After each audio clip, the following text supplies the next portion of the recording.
Hello everyone and welcome to my YouTube channel. Alright, so this is your Tutor Maan and I'm very excited to share something about tangent, secant, as lines in a circle, and of course as trigonometry functions.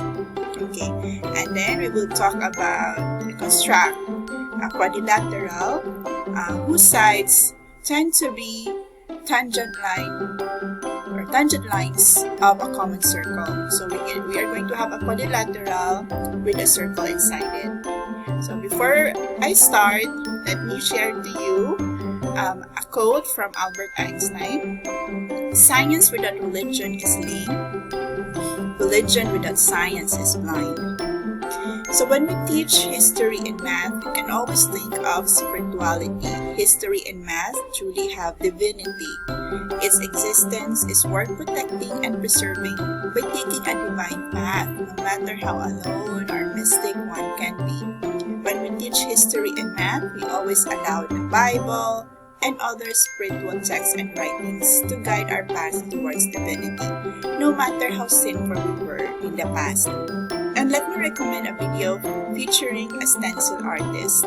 In this video, you will truly be inspired that indeed passion can bring us to beautiful places, not motivated by money and opportunities. Money and opportunities will just come when God thinks it is good for us.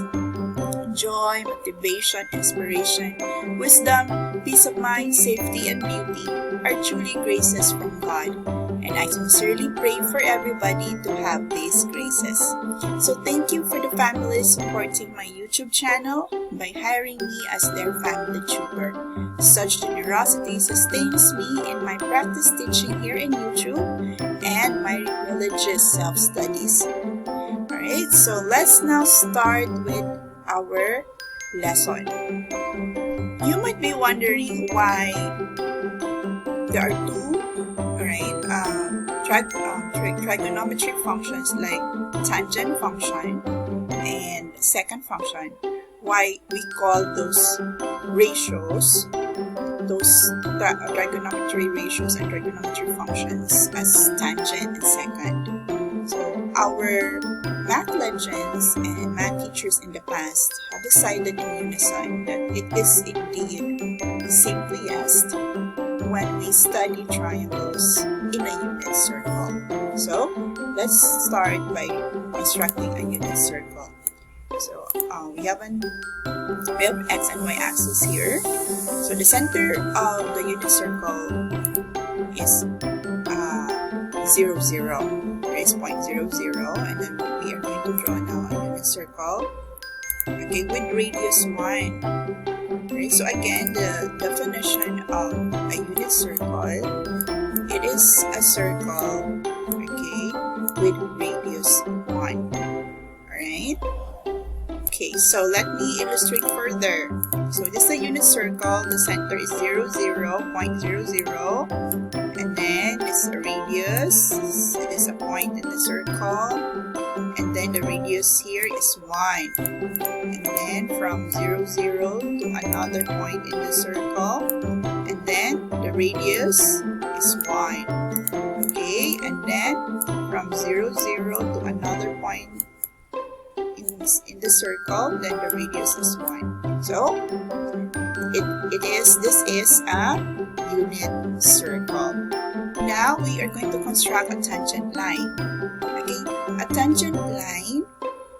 What are some theorems about tangent line? So we're going to cover a theorem about tangent line. So let's construct one tangent line. So we are going to put a point here, okay, and then a line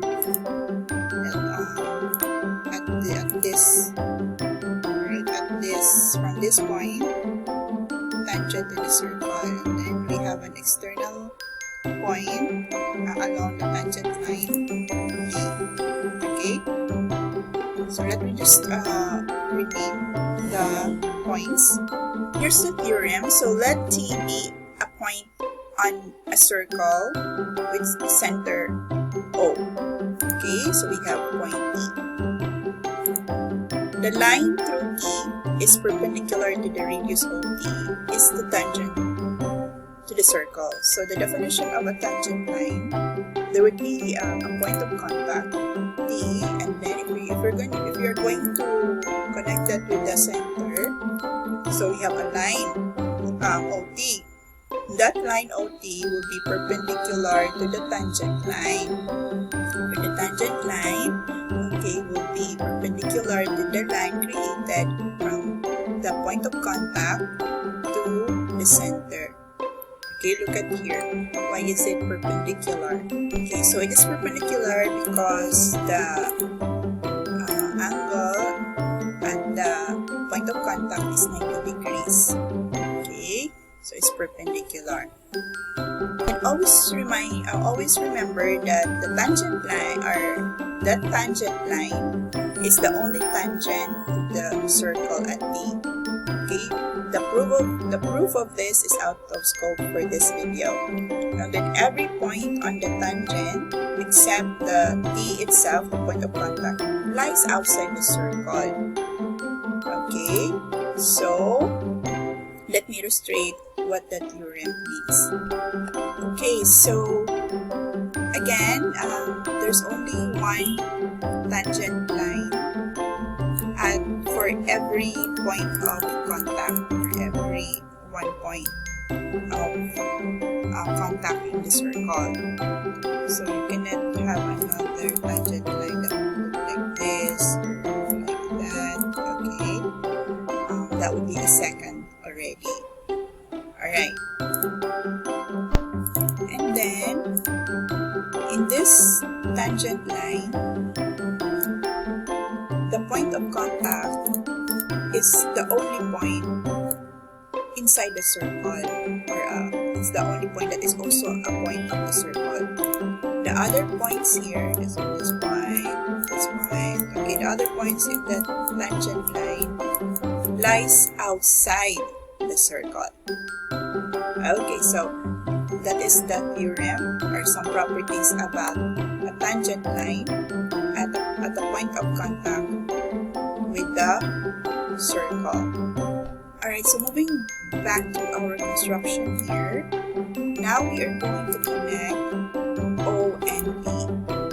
So we have here a right triangle, and then inside the unit circle we have an angle O, and the measure of that angle AOP, okay, is here 63.4. So what is the tangent 63.4? So we're going to explore the meaning of tangent in trigonometry. Okay, so tangent in trigonometry is a ratio. Okay, so again it is a ratio. So tangent theta, so in this case it's 54.5, okay, is a ratio between the opposite side, this one, so we usually call that letter Y, over the adjacent side. So this is the angle here, so this side is adjacent, this side is right after the angle, and then this side AP is opposite, right? It's opposite the angle 54.5. So the yellow one is adjacent OT, and then TP is opposite side. And since we are having a unit circle, then the adjacent side is automatically, the value of it is 1, okay, because the radius of the unit circle is 1, and then the opposite is y. Okay, so in other words, y over 1 is y, right? And what did you notice about that y? Yes, that is the tangent line. Okay, so in a unit circle, tangent theta means the tangent line which is the interval from the external point to the point of contact P. Alright, very beautiful. And then let's move now to the definition of secant. Okay, so secant theta is a ratio again, okay, of between two sides of an angle. So our angle here is 54.5, and we are comparing two sides. That would be the hypotenuse, we usually call that R, and the adjacent side. Okay, X. Alright, and then since we have a unit circle, so this is the adjacent side, and then this is the hypotenuse. Okay, so in a unit circle, the adjacent side is 1, value is 1. Okay, and then we copy R there, and then R divided by 1 is equal to R. Right? And R is, if you are going to associate that to the circle, to the unit circle, it is indeed a secant line. Why? Because this line here crossed inside the circle and cuts it into points. Okay, you have 2 points. Okay, at 2 points. Cut the circle at 2 points. Okay.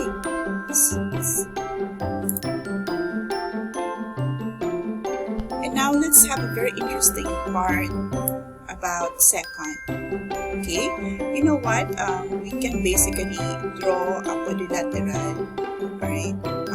Whose sides will be tangent lines of a common circle. So to do so, just create a circle of any size, and then put 2 external points. Okay, at the left of the circle and at the right of the circle, and then we form tangents.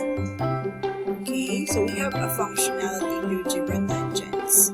So click on this and then click on the circle, external point, and then the circle, and then the external point D, and then the circle. Voila! Okay, so we have now tangent lines, and then those tangent lines form a quadrilateral.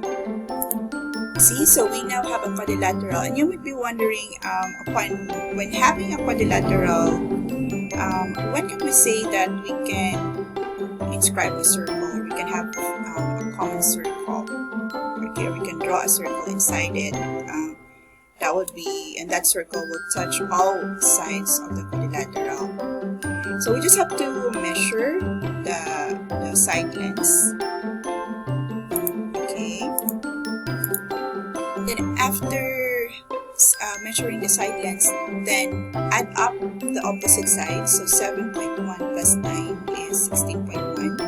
And then 7.4 plus 8.4 is also 16.1. So they have a common sum, then definitely we'll be able to have a circle.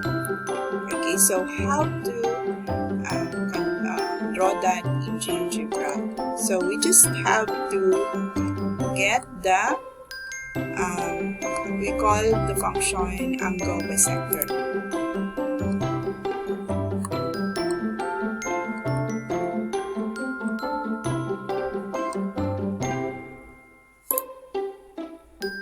So this one, angle bisector.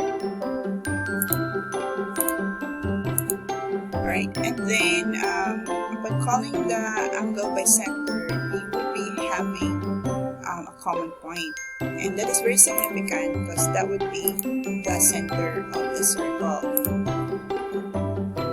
Now we are going to define one point of contact, right, among the 4 point of contacts. So by clicking on perpendicular line, and then one side with the quadrilateral, and then the center. So this is one point of contact.